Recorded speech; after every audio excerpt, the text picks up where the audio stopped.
10 जनवरी 2021 की मुरली है। आज का अव्यक्त मुरली रिवाइज डेट है 9 अक्टूबर 1987।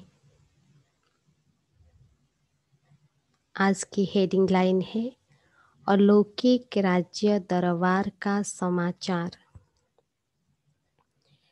आज बाप दादा अपने 100 राज्य अधिकारी बच्चों की राज्य दरबार देख रहे हैं।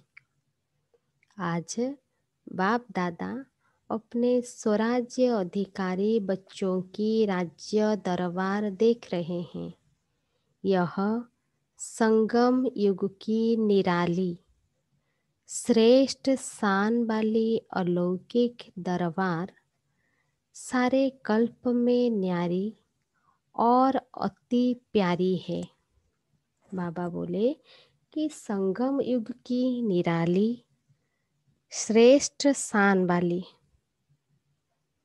अलौकिक दरबार सारे कल्प में न्यारी और अति प्यारी है। इस राज्य सभा की रूहानी रौनक, रूहानी कमल आसन, रूहानी ताज और तिलक, चेहरे की चमक, स्थिति के श्रेष्ठ स्मृति के वायुमंडल। बाबा बोले कि स्थिति के श्रेष्ठ स्मृति के वायुमंडल में अलौकिक खुशबू अति रमणीक, अति आकर्षित करने वाली है।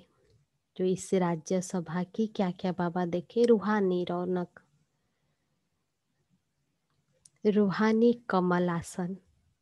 आसन कौन सा है? आत्माओं की कमल आसन पर विराजमान है।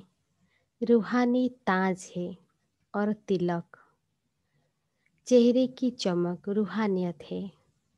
स्थिति के श्रेष्ठ स्मृति के वायुमंडल में, हर एक श्रेष्ठ स्मृति के वायुमंडल में अलौकिक खुशबू अति रमणीक, अति आकर्षित करने वाली है।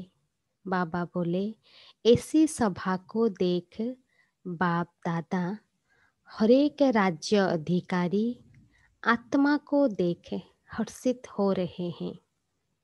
बाप दादा हरेक राज्य अधिकारी आत्मा को, कौन सी राज्य? स्वराज्य, हरेक आत्मा की, ब्राह्मण आत्माओं की। बाबा ने हरेक ब्राह्मण आत्माओं की स्वराज्य अधिकारी का जो राज्य है वो देख हर्षित हो रहे हैं। कितनी बड़ी दरबार है दुनिया में। इतना बड़ा दरबार सिर्फ संगम पर ब्राह्मण परिवार का है। बाबा बोले हर एक ब्राह्मण बच्चा 100 राज्य अधिकारी है। संगम पर हर बच्चे, ब्राह्मण बच्चे को बाबा ने स्वराज्य अधिकारी बनाया है। 100 के ऊपर राज्य, अपने कर्म इंद्रियों के ऊपर राज्य। तो कितने ब्राह्मण बच्चे हैं बाबा के? तो कितने ब्राह्मण बच्चे हैं? सभी ब्राह्मणों की दरबार इकट्ठी करो तो कितनी बड़ी राज्य दरबार हो जाएगी। पूरे ब्राह्मण परिवार को सामने लाओ, कितना बड़ा परिवार है हमारा, तो कितना बड़ा राज्य दरबार हो जाएगी।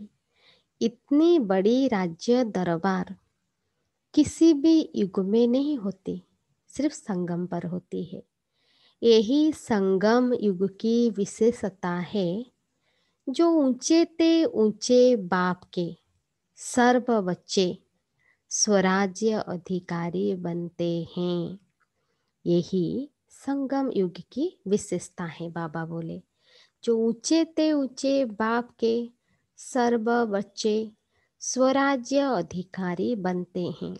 बाबा बोले वैसे लौकिक परिवार में हर एक बाप बच्चों को कहते हैं कि यह मेरा बच्चा राजा बेटा है। क्या कहते हैं लौकिक में? कि हर एक बाप बच्चों को कहते हैं कि यह मेरा बच्चा राजा बेटा है।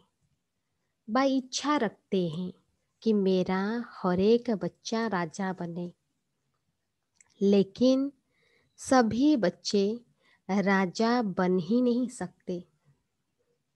दुनिया में किसी भी बाप का सभी बच्चा राजा नहीं बन सकता।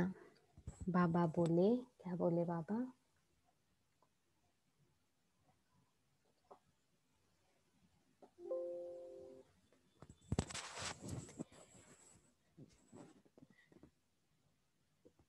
यह कहावत परमात्मा बाप की कॉपी की है। जो बोलते हैं ये परमात्मा बाप अभी संगम पर हर बच्चे को राजा बच्चा बना दिया, तो ये कॉपी की है।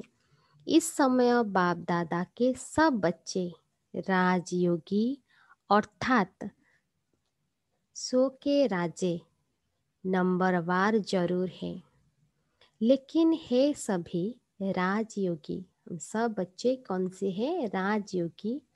प्रजा योगी कोई नहीं है। तो बाप दादा बेहद की राज्यसभा देख रहे थे। सभी अपने को स्वराज्य अधिकारी समझते हो ना? बाबा पूछ रहे हैं कि सभी अपने को स्वराज्य अधिकारी समझते हो ना? नए नए आए हुए बच्चे राज्य अधिकारी हो, भी बनना है। पूछ रहे हैं बाबा, जो नए नए आए हैं, तो बाबा बोलते बच्चे नए नए बच्चे राज्य अधिकारी हो, भी बनना है। नए नए हैं तो मिलना जुलना सीख रहे हैं। किससे? बाबा से। अव्यक्त बाप की अव्यक्ति बातें समझने की भी आदत पड़ती जाएगी, क्योंकि जो नए नए आते हैं बाबा की जो अव्यक्ति बातें हैं समझने में थोड़ी क्या लगती है, सबके लिए तो समझ में नहीं आएगी बाबा की भाषा, तो उसकी आदत पड़ती जाएगी। जितना जितना हम सुनेंगे तो वो आदत पड़ती जाएगी। बाबा बोले, फिर भी इस भाग्य को अभी से भी समय पर ज़्यादा समझेंगे। जो भाग्य मिला है वो समय के हिसाब से वो समझेंगे कि हम सभी आत्माएं कितनी भाग्यवान हैं। तो बाप दादा सुना रहे थे अलौकिक राज्य दरबार का समाचार। सभी बच्चों के विशेष ताज और चेहरे की चमक के ऊपर, सभी बच्चों के जो विशेष ताज और चेहरे की चमक के ऊपर न चाहते भी अटेंशन जा रहा था। बाबा का हर बच्चे के ऊपर अटेंशन जा रहा था चेहरे और ताज को देखकर। ताज ब्राह्मण जीवन की विशेषता, पवित्रता का ही सूचक है। जो ताज मिला है हमको, बाबा बोले ताज ब्राह्मण जीवन की विशेषता। तो कौन सी ताज हमारे पास है अभी?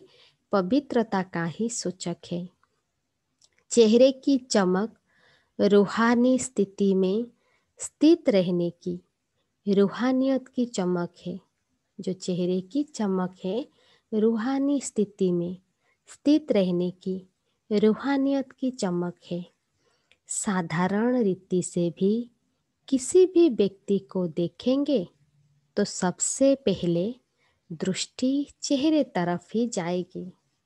बाबा बोले, साधारण रीति से भी किसी भी व्यक्ति को देखेंगे तो सबसे पहले दृष्टि चेहरे तरफ ही जाएगी। यह चेहरा ही वृत्ति और स्थिति का दर्पण है। चेहरा क्या है? वृत्ति और स्थिति का दर्पण है। तो बाप दादा देख रहे थे, चमक तो सभी में थी। बाबा की हर बच्चे के चेहरे में चमक तो सभी में थी, लेकिन एक थे सदा रूहानियत की स्थिति में स्थित रहने वाले। तो एक थे सदा रूहानियत की स्थिति, जिनकी हमेशा स्थिति रूहानियत की स्थिति में स्थित रहने वाले हैं। स्वतः उनका वो स्थिति स्वतः रहती है, उनको कोई कष्ट नहीं करना पड़ता है वो स्थिति बनाने के लिए, या पुरुषार्थ नहीं। और सहज स्थिति वाले, उनकी स्थिति सहज बन जाती है। और दूसरे थे सदा रूहानी स्थिति के अभ्यास द्वारा स्थित रहने वाले। एक थे सहज, जिनकी स्थिति सहज ही रूहानियत की थी, और एक अभ्यास द्वारा प्रैक्टिस कर रहे थे स्थिति बनाने के लिए। एक थे सहज स्थिति वाले, दूसरे थे प्रयत्न कर स्थित रहने वाले, अर्थात एक थे सहज योगी, दूसरे थे पुरुषार्थ से योगी। एक थे सहज योगी, दूसरे थे पुरुषार्थ से योगी। दोनों की चमक में अंतर रहा। दोनों तो बाबा के बच्चे हैं, दो प्रकार के बच्चे देखे, सहज योगी, दूसरे थे पुरुषार्थ से योगी। तो दोनों की चेहरे में अंतर रहा। उनकी नेचुरल ब्यूटी थी, जो स्वतः योगी थे, सहज योगी थे, उनकी नेचुरल ब्यूटी थी, और दूसरों की पुरुषार्थ द्वारा ब्यूटी थी। वो स्थिति बनाने के लिए बाबा बता रहे हैं स्थिति की। तो एग्जाम्पल दे के बाबा बता रहे हैं उनकी स्थिति नेचुरल थी, और दूसरे थे पुरुषार्थ द्वारा ब्यूटी थी उनकी। बाबा बोले जैसे आजकल भी मेकअप कर ब्यूटीफुल बनते हैं ना, मेकअप करके आजकल कोई कोई तो दुनिया में सुंदर होते हैं, और कई सुंदर बनने के लिए मेकअप करते हैं। जो नेचुरल, बाबा बोले स्वाभाविक ब्यूटी की चमक सदा एक रस रहती। जो नेचुरल ब्यूटी है वो उनका चेहरा तो सदा ही एक रस रहती है। और दूसरी ब्यूटी कभी बहुत अच्छी और कभी परसेंटेज में रहती है। जो दूसरी मेकअप करने वाले होते हैं, वह पुरुषार्थ करके स्थिति बनाने वाले हैं, तो क्या होती है उनकी, बाबा बोले बहुत अच्छी कभी रहती है और कभी परसेंटेज में रहती है। एक जैसी एक रस नहीं रहती, सदा एक रस नहीं रहती, एक जैसा भी नहीं रहती। तो सदा सहज योगी, स्वतः योगी स्थिति नंबर 1 स्वराज्य अधिकारी बनाती है। तो सदा सहज योगी, स्वतः योगी स्थिति नंबर 1 स्वराज्य अधिकारी बनाती है। बाबा बोले, क्या बोले बाबा? जब सभी बच्चों का, बाबा बोले जब सभी बच्चों का वायदा है ब्राह्मण जीवन, अर्थात एक बाप ही संसार है, एक बाप दूसरा ना कोई। हमारा ब्राह्मण जीवन का क्या वायदा है कि एक बाप ही संसार है, एक बाप दूसरा ना कोई। जब हमारा संसार ही बाप है, दूसरा कोई है ही नहीं, तो स्वतः और सहज योगी स्थिति सदा रहेगी ना। अगर हमारा संसार बाहर, एक तो बाहर के संसार है जहाँ हमारे सब संबंधी है, सब कोई दुनिया वाले हैं, लेकिन हमारे अंदर के संसार में एक बाबा है। जब बाबा बोले एक बाप, हमारा संसार ही बाप, बाप के सिवा हमारा कोई नहीं, तो दूसरा कोई है ही नहीं, तो स्वतः और सहज योगी स्थिति सदा रहेगी ना। मेहनत करनी पड़ेगी, बाबा पूछ रहे हैं। अगर दूसरा कोई है तो मेहनत करनी पड़ती है, चेक करना है। मेरा तो एक ही बाबा है, तो स्थिति सदा रहेगी ना, योगी सहज योगी स्थिति। बाबा बोले अगर दूसरा कोई है तो मेहनत करनी पड़ती है। यहाँ बुद्धि न जाए वहाँ जाए, दो होगी तो क्या करनी पड़ेगी, जजमेंट करनी पड़ती, यहाँ जाना चाहिए यहाँ नहीं जाना चाहिए। लेकिन एक बाप ही तो सब कुछ है, फिर बुद्धि कहाँ जाएगी? अगर एक होगी तो वो करना नहीं पड़ेगा ना, इधर जाए या इधर जाए। एक है माना एक में ही रहेगी। जब जा ही नहीं सकती तो अभ्यास क्या करेंगे? हम बोल रहे हैं ना कि मैं अभ्यास कर रहा हूँ, योग लगाने के लिए पुरुषार्थ कर रहा हूँ। अगर मेरा संसार ही एक ही है, मेरा एक बाबा है और किसी से रिलेशन व संबंध नहीं, तो अभ्यास क्या करना पड़ेगा? अभ्यास में भी अंतर होता है। हम बोल रहे हैं ना, हम अभ्यास कर रहे हैं तो अंतर होता है ना। एक है स्वतः, एक है स्वतः अभ्यास। बा बोले अभ्यास है ही है, और दूसरा होता है, एक तो स्वतः अभ्यास होता है, वो स्वतः लग जाता है ही है, और दूसरा होता है मेहनत वाला अभ्यास। एक है स्वतः अभ्यास और दूसरा होता है मेहनत वाला अभ्यास। चेक करना है। तो स्वराज्य अधिकारी बच्चों का सहज अभ्यासी बनना, यही निशानी है सहज योगी स्वतः योगी का। जो स्वराज्य अधिकारी बच्चों का क्या होगा, वो सहज अभ्यासी बनना है, यही निशानी है सहज योगी और स्वतः योगी का। उनके चेहरे की चमक अलौकिक होती है। जो स्वतः योगी होते हैं, सहज योगी होते हैं, उनका चेहरे का चमक अलौकिक होती है। जो चेहरा देखते ही अन्य आत्माएं अनुभव करती कि यह श्रेष्ठ प्राप्ति स्वरूप सहज योगी है। जो उनको देखते हैं वो क्या अनुभव करते हैं कि ये श्रेष्ठ प्राप्ति स्वरूप है और सहज योगी है। जैसे बाबा एग्जाम्पल दे रहे हैं, जैसे स्थूल धन व स्थूल पद के प्राप्ति की चमक चेहरे से मालूम होता है कि यह साहूकार कुल व उच्च पद अधिकारी है। ऐसे यह श्रेष्ठ प्राप्ति, श्रेष्ठ राज्य अधिकार, श्रेष्ठ प्राप्ति, श्रेष्ठ राज्य अधिकार अर्थात श्रेष्ठ पद की प्राप्ति का नशा व चमक चेहरे से दिखाई देती है। यहाँ ही हमारी दुनिया तो स्थूल में किसी के पास पैसा होता है, जो साहूकार होता है उनके चेहरे से चमक आती है, उनको देखकर पता पड़ जाता है। ऐसे ये जो श्रेष्ठ प्राप्ति, श्रेष्ठ राज्य अधिकार अर्थात श्रेष्ठ पद की प्राप्ति का नशा व चमक वो चेहरे से दिखाई देती है। जो देखे वो बोले कि उनको कुछ मिला है, दूर से ही अनुभव करते कि इन्होंने कुछ पाया है।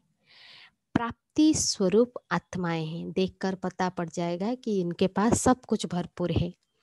ऐसे ही सभी राज्य अधिकारी बच्चों के चमकते हुए चेहरे दिखाई दे। बाबा की आशा है हर बच्चे की चेहरे में वो प्राप्ति स्वरूप दिखाई दे, मेहनत के चिन्ह नहीं दिखाई दे।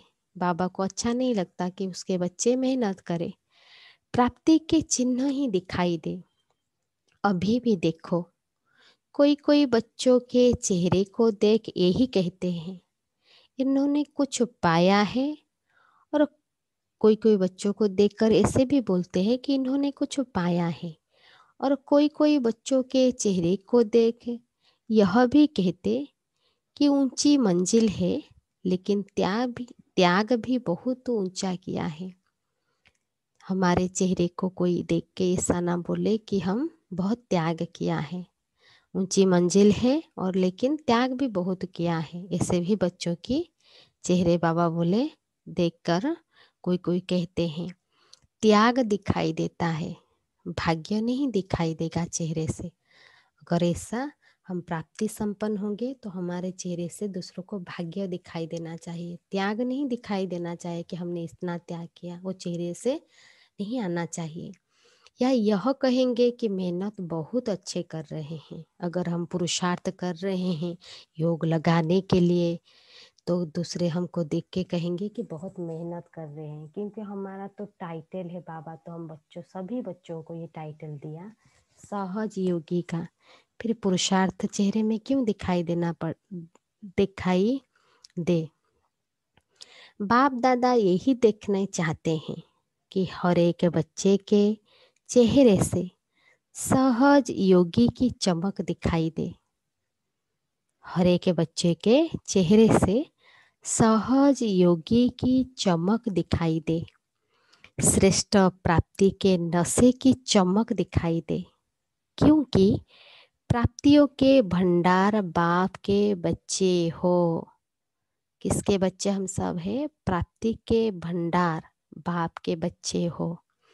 संगम युग की प्राप्तियों के वरदानी समय के अधिकारी हो।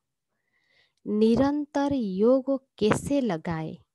बा निरंतर अनुभव कर भंडार की अनुभूति कैसे करे। अब तक भी इसी मेहनत में ही समय नहीं गवाओ। अधिकारी है, वरदानी समय वरदाता बाप है, तो हम तो निरंतर योगी है ना, क्योंकि हमारा संसार ही बाप है। तो बाबा बोल रहे हैं निरंतर योग कैसे लगाए व निरंतर अनुभव कर भंडार की अनुभूति कैसे करे। अब तक भी इसी मेहनत में समय नहीं गवाओ। वो प्राप्ति के लिए, योग के लिए लगाने के लिए समय नहीं गवाओ। लेकिन क्या करना है, लेकिन प्राप्ति स्वरूप के भाग्यों को सहज अनुभव करो। क्या क्या मिला मुझे बाबा से, वो भाग्यों को सहज अनुभव करो। समाप्ति का समय समीप आ रहा है। जो समय हमको अभी मिला है वो फिर नहीं मिलेगा। पुरुषार्थ का, अगर हम इस वरदानी समय को पुरुषार्थ में ही खत्म कर देंगे तो समय तो चला जाएगा ना, तो प्राप्ति कब करेंगे। अब तक किसी ना किसी बात की मेहनत में लगे रहेंगे तो प्राप्ति का समय तो समाप्त हो जाएगा। फिर प्राप्ति स्वरूप का अनुभव कब करेंगे, बाबा पूछ रहे हैं। संगम युग को ब्राह्मण आत्माओं को वरदान है। संगम युग को और ब्राह्मण आत्माओं को वरदान है। सर्व प्राप्ति भव, सदा पुरुषार्थी भव का वरदान नहीं है। सर्व प्राप्ति भव का वरदान है, सदा पुरुषार्थी भव का वरदान नहीं है। प्राप्ति भव का वरदान है। प्राप्ति भव की वरदानी आत्मा कभी भी औलबेलेपन में आ नहीं सकती, इसीलिए उनको मेहनत नहीं करनी पड़ती। तो समझा क्या बनना है, प्राप्ति स्वरूप बनना है। राज्य सभा में राज्य अधिकारी बनने की विशेषता क्या है, यह स्पष्ट हुआ ना। बाबा पूछ रहे हैं राज्य अधिकारी हो ना, हम सब कौन है, राज्य अधिकारी। बा अभी सोच रहे हो कि है बा नहीं, ये क्वेश्चन तो नहीं आता कि है बा नहीं। जब विधाता के बच्चे वरदाता के बच्चे बन गए, राजा अर्थात विधाता, राजा अर्थात विधाता जो देने वाला, अप्राप्ति कुछ नहीं तो लेंगे क्या। अप्राप्ति कोई भी चीज़ ऐसा नहीं जो हमें नहीं मिला, बाबा से तो सब कुछ मिल गया ना। तो समझा, नए नए बच्चों को इस अनुभव में रहना है। युद्ध में ही समय नहीं गंवाना है। युद्ध माना बाबा की याद में बुद्धि को लगाने के लिए बार बार क्या करना पड़े, युद्ध ना करना पड़े, पुरुषार्थ ना करना पड़े, एफर्टलेस पुरुषार्थ, स्वतः लग जाए बाबा की याद में बुद्धि। अगर बुद्धि, बाबा बोले अगर युद्ध में ही समय गवाया तो अंतमति भी युद्ध में रहेंगे। फिर क्या बनना पड़ेगा, बाबा पूछ रहे हैं।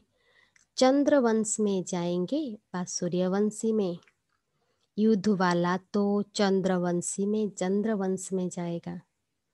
चल रहे हैं, कर रहे हैं, हो ही जाएगा, पहुंच जाएंगे। अभी तक ऐसा लक्ष्य नहीं रखो।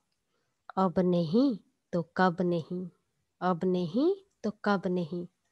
बनना है तो अब, पाना है तो अब।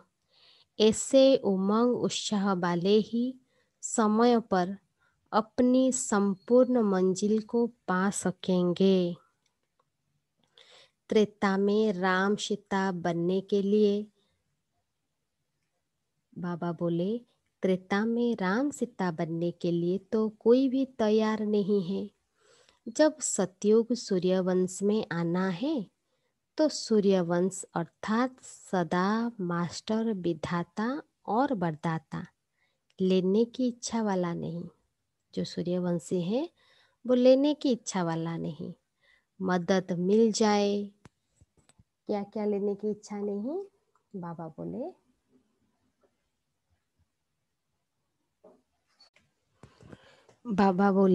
जब सतयुग सूर्यवंश में आना है तो सूर्यवंश अर्थात अर्थात सदा मास्टर विधाता और वरदाता लेने की इच्छा वाला नहीं। मदद मिल जाए, यह हो जाए तो बहुत अच्छा, पुरुषार्थ में अच्छा नंबर ले लेंगे। ये इच्छा भी नहीं रहेगा कि मुझे कोई मदद मिल जाए या हो जाए, और हो जाए तो बहुत अच्छा, पुरुषार्थ में अच्छा नंबर ले लेंगे। नहीं, मदद मिल रही है उस हमेशा अनुभव करेगा। बाहर से कोई मदद का ये इच्छा नहीं रहेगा। मदद मिल रही है, सब हो रहा है। इसको कहते हैं स्वराज्य अधिकारी बच्चे।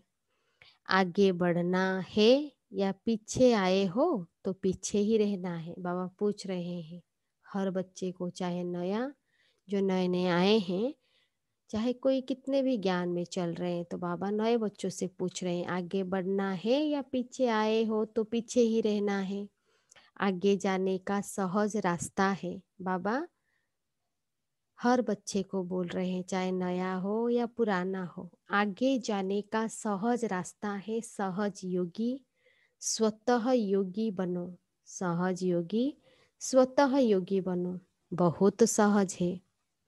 जब है ही एक बाप, जब है ही एक बाप, दूसरा कोई नहीं, तो जाएंगे कहाँ? कहाँ जाएंगे?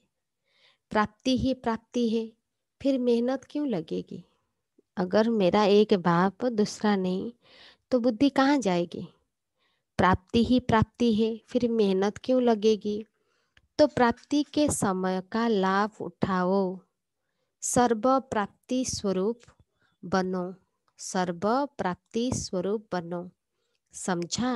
बाप दादा तो यही चाहते हैं कि एक एक बच्चा, चाहे लास्ट आने वाला, चाहे स्थापना के आदि में आने वाला, हर एक बच्चा नंबर 1 बने।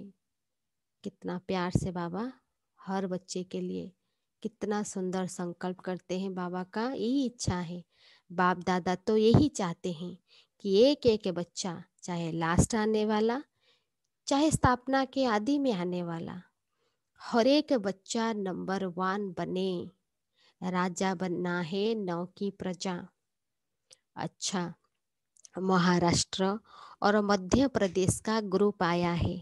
देखो महाशब्द कितना अच्छा है। महाराष्ट्र और मध्य प्रदेश आया है, तो बाबा महाराष्ट्र वालों को बोल रहे हैं महाशब्द कितना अच्छा है। महाराष्ट्र स्थान भी महाशब्द का है और बनना भी महान है।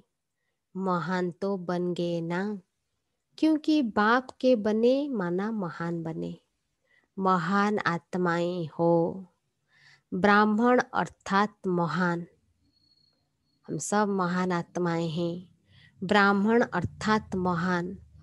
हर कर्म महान, हर बोल महान, हर संकल्प महान है। हर कर्म महान, हर बोल महान, हर संकल्प महान है। अलौकिक हो गए ना, हम सब अभी अलौकिक है ना। तो महाराष्ट्र वाले सदा ही स्मृति स्वरूप बनो कि महान है। हमेशा स्मृति में रखना है कि हम महान हैं। ब्राह्मण अर्थात महान चोटी है ना। ब्राह्मण अर्थात ऊंची स्थिति वाले। मध्य प्रदेश से बाबा मिल रहे हैं, तो बाबा बोल रहे हैं मध्य प्रदेश सदा मध्याजी भव के नशे में रहने वाले। मन मना भव के साथ मध्याजी भव का भी वरदान है। तो अपना स्वर्ग का स्वरूप इसको कहते हैं मध्याजी भव। 3 देव के बीच में मध्य में कौन है? विष्णु है। तो हम सबका लक्ष्य तो यही है ना, मध्याजी भव। तो अपने श्रेष्ठ प्राप्ति के नशे में रहने वाले। मध्याजी भव माना श्रेष्ठ प्राप्ति के नशे में रहने वाले, अर्थात मध्याजी भव के मंत्र के स्वरूप में स्थित रहने वाले। स्वरूप आ जाना चाहिए हमारा, वो भी महान हो गए। मध्याजी भव है तो महान। बाबा बोले मध्याजी भव है तो मन मना भव भी जरूर होंगे। तो मध्य प्रदेश अर्थात महामंत्र का स्वरूप बनने वाले, मध्य प्रदेश अर्थात महामंत्र का स्वरूप बनने वाले, तो दोनों ही अपनी अपनी विशेषताओं से महान है। मध्य प्रदेश और बोले महाराष्ट्र वाले दोनों ही क्या है, विशेष है, तो अपनी अपनी विशेषताओं से महान है। समझा कौन हो? जब से पहला पाठ शुरू किया वो भी यही किया कि मैं कौन। हम सबका इस यूनिवर्सिटी में पहला पाठ क्या है, मैं कौन। बाप भी वही बात याद दिलाते हैं, रोज रोज बाबा हम बच्चों को यही बात याद दिलाते हैं कि मैं कौन हूँ। इसी पर मनन करना। शब्द एक ही है कि मैं कौन, लेकिन इसके उत्तर कितने हैं, कितने उत्तर है। हम सब तो आत्मा है, कौन सी आत्मा है, लिस्ट निकालना है मैं कौन। अच्छा, चारों ओर के सर्व प्राप्ति स्वरूप श्रेष्ठ आत्माओं को, सर्व अलौकिक राज्य सभा अधिकारी महान आत्माओं को, सदा रूहानियत की चमक धारण करने वाली विशेष आत्माओं को, सदा स्वतः योगी सहज योगी ऊंचे ते ऊंची आत्माओं को, ऊंचे ते ऊंचे बाप दादा का स्नेह संपन्न याद प्यार स्वीकार हो। अव्यक्त बाप दादा से डबल विदेशी भाई बहनों की मुलाकात। बाबा मिल रहे हैं। डबल विदेशी अर्थात सदा अपने स्व स्वरूप, स्वदेश, स्वराज्य की स्मृति में रहने वाले, स्वदेश, स्वस्वरूप, स्वदेश, स्वराज्य की स्मृति में रहने वाले डबल विदेशियों को विशेष कौन सी सेवा करनी है? अभी साइलेंस की शक्ति का अनुभव विशेष रूप से आत्माओं को कराना। साइलेंस की शक्ति का अनुभव विशेष रूप से आत्माओं को कराना, यह भी विशेष सेवा है। जैसे साइंस की पावर नामी ग्रामी है ना, बच्चे बच्चे को मालूम है कि साइंस क्या है, ऐसे साइलेंस पावर साइंस से भी ऊंची है। वो दिन भी आना है कि सब बोले कि साइलेंस पावर साइंस से भी ऊंची है। साइलेंस के पावर की प्रत्यक्षता अर्थात बाप की प्रत्यक्षता, जैसे साइंस प्रत्यक्ष प्रूफ दिखा रही है। साइंस क्या कर रही है? प्रत्यक्ष प्रूफ दिखा रही है। वैसे साइलेंस पावर का प्रैक्टिकल प्रूफ है आप सबका जीवन। जब इतने सब प्रैक्टिकल प्रूफ दिखाई देंगे, जब सब बाबा के हर बच्चा प्रैक्टिकल प्रूफ साइलेंस का दिखाई देंगे, तो ना चाहते हुए सभी की नज़र में सहज आ जाएंगे। जैसे यह पिछले वर्ष पीस का कार्य किया ना, इसको स्टेज पर प्रैक्टिकल दिखाया। पीस का कार्यक्रम क्या क्या प्रैक्टिकल में स्टेज में दिखाया। बाबा बोले ऐसे ही चलते फिरते पीस के मॉडल दिखाई दे। बाबा का हर बच्चा चलते फिरते पीस का मॉडल दिखाई दे, तो साइंस वाले की भी नज़र साइलेंस वालों के ऊपर अवश्य जाएगी। समझा? साइंस की इन्वेंशन विदेश में ज़्यादा होती है, तो साइलेंस की पावर का आवाज़ भी वहाँ से सहज फैलेगा। सेवा का लक्ष्य तो है ही, सभी को उमंग उत्साह भी है। सेवा के बिना रह नहीं सकते, जैसे भोजन के बिना रह नहीं सकते, ऐसे सेवा के बिना भी रह नहीं सकते। इसीलिए बाप दादा खुश हैं। अच्छा, पार्टियों से अव्यक्त बाप दादा की मुलाकात। स्वदर्शन चक्रधारी श्रेष्ठ आत्माएं बन गए। स्वदर्शन चक्रधारी श्रेष्ठ आत्माएं बन गए। ऐसे अनुभव करते हो, स्व का दर्शन हो गया ना, स्व का दर्शन हो गया ना। अपने आप को जानना अर्थात स्व का दर्शन होना, और चक्र का ज्ञान जानना अर्थात स्वदर्शन चक्रधारी बनना। अपने आप को जानना अर्थात स्व का दर्शन होना, और चक्र का ज्ञान जानना अर्थात स्वदर्शन चक्रधारी बनना। जब स्वदर्शन चक्रधारी बनते हैं तो और सब चक्र समाप्त हो जाता है। कौन से चक्र? जब हम स्वदर्शन चक्रधारी बनते हैं तो और जो सभी चक्र है वो समाप्त हो जाते हैं। कौन से चक्र है? देहभान का चक्र, संबंध का चक्र, समस्याओं का चक्र, माया के कितने चक्र हैं। लेकिन स्वदर्शन चक्रधारी बनने से ये सब चक्र समाप्त हो जाते हैं, सब चक्रों से निकल जाते हैं, नहीं तो जाल में फंस जाते हैं। सुदर्शन चक्रधारी बनने से जाल से हम निकल जाते हैं, नहीं तो क्या होगा? अगर हम सुदर्शन चक्रधारी नहीं बनेंगे, जाल में फंस जाते हैं, माया के जाल में। तो पहले फंसे हुए थे, अब निकल गए। बाबा बोल रहे हैं 63 जन्म तो अनेक चक्रों में फंसते रहे। 63 जन्म हम सब चक्रों में, ये जो देहभान का, संबंध का, समस्याओं का, ये माया के सभी चक्रों में हम फंसते रहे। और इस समय इन चक्रों से निकल आए तो फिर फंसना नहीं है। अनुभव करके देख लिया ना, ये सब अनुभव करके देख लिया ना। अनेक चक्रों में फंसने से सब कुछ गवा दिया, ये अनुभव की बात है। हम 63 जन्म से अनेक चक्रों से फंसते क्या हुआ? अपना सब कुछ गवा दिया। आत्मा का वो सुख शांति जो भी बाबा से हमको मिला था, सब कुछ गवा दिया। और सुदर्शन चक्रधारी बनने से बाप मिला तो सब कुछ मिला, बाप मिला तो सब कुछ मिला। तो सदा स्वदर्शन चक्रधारी बन, मायाजित बन, आगे बढ़ते चलो, इससे सदा हल्के रहेंगे। किसी भी प्रकार का बोझ अनुभव नहीं होगा।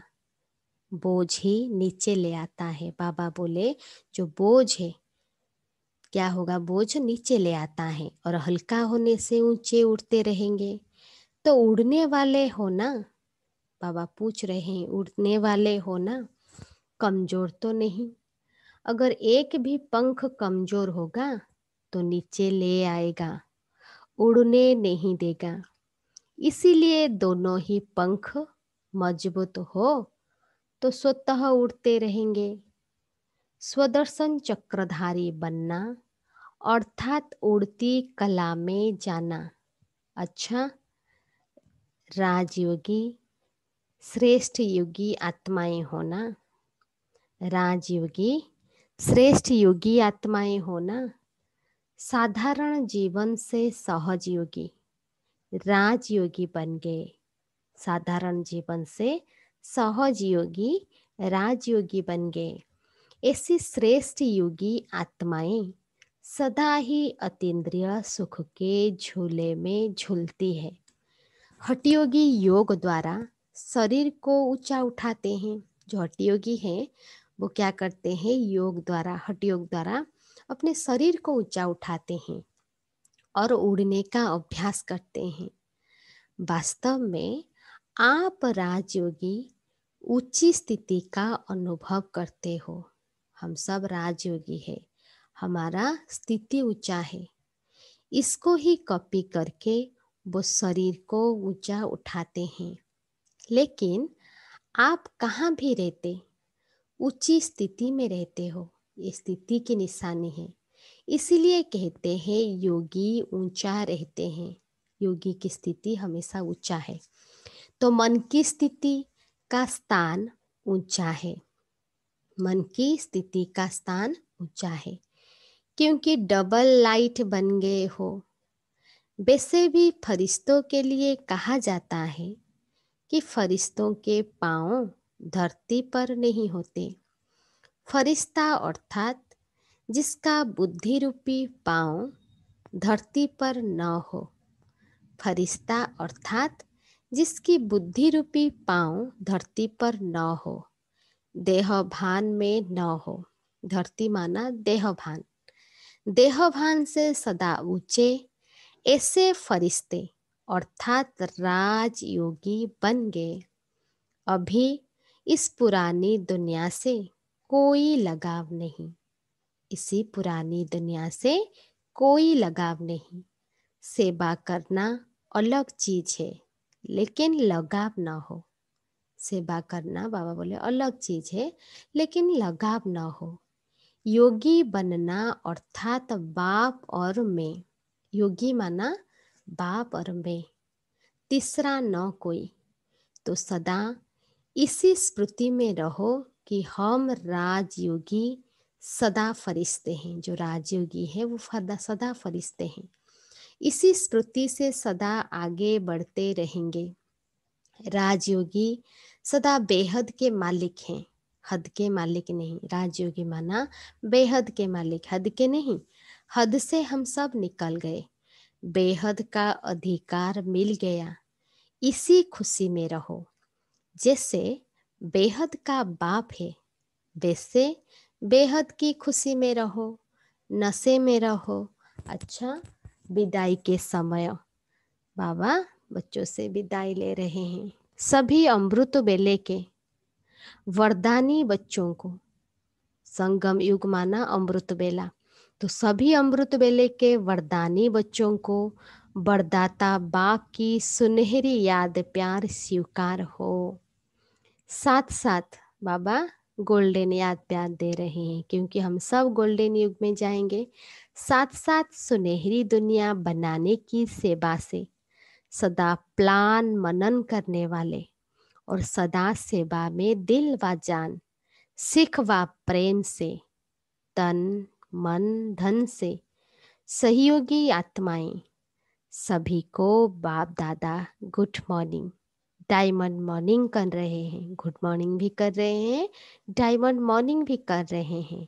और सदा डायमंड बन इस डायमंड युग की विशेषताओं को वरदान और वर्षे में लेकर स्वयं भी सुनहरी स्थिति में स्थित रहेंगे और औरों को भी ऐसे ही अनुभव कराते रहेंगे। हमारी स्थिति सुनहरी होना चाहिए, गोल्डन एज देवी देवताओं की जैसी रहेंगे और औरों को भी ऐसा अनुभव कराते रहेंगे।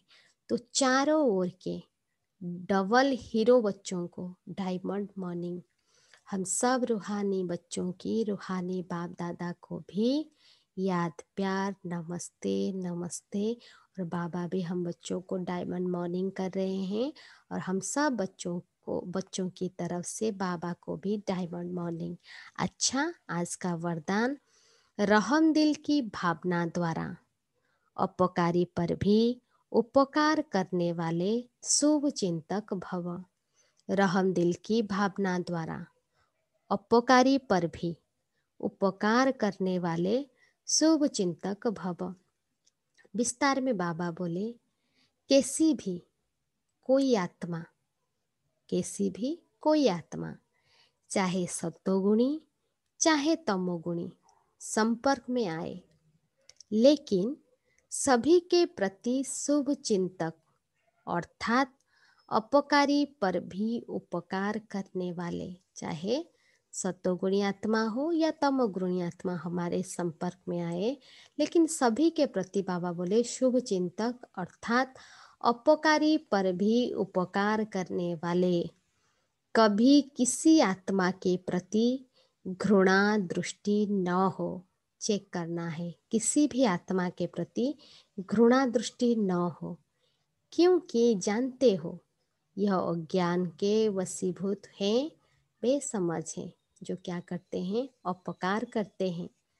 तो बाबा बोले वो तो उनके लिए हमको समझना है कि वो अज्ञान के वशीभूत हैं और बेसमझ हैं। उनके ऊपर रहम बास्नेह आए, घृणा नहीं। बेसमझ और अज्ञान वशीभूत आत्मा के लिए रहम आए, स्नेह आए, घृणा नहीं। शुभ चिंतक आत्मा ऐसा नहीं सोचेगी कि इसने ऐसा क्यों किया। शुभ चिंतक आत्मा ये नहीं सोचेगी कि इसने ऐसा क्यों किया, लेकिन इस आत्मा का कल्याण कैसे हो, यही है शुभ चिंतक स्टेज। शुभ चिंतक आत्मा क्या करेगी कि कैसे इस आत्मा का कल्याण हो, ऐसे सोचेगी कैसे हो, यही है शुभ चिंतक की स्टेज। स्लोगन: तपस्या के बल से असंभव को संभव कर सफलता मूर्त बनो। तपस्या के बल से असंभव को संभव कर सफलता मूर्त बनो। अच्छा, आज हेडिंग में बाबा बोले अलौकिक राज्य दरबार का समाचार। ओम शांति।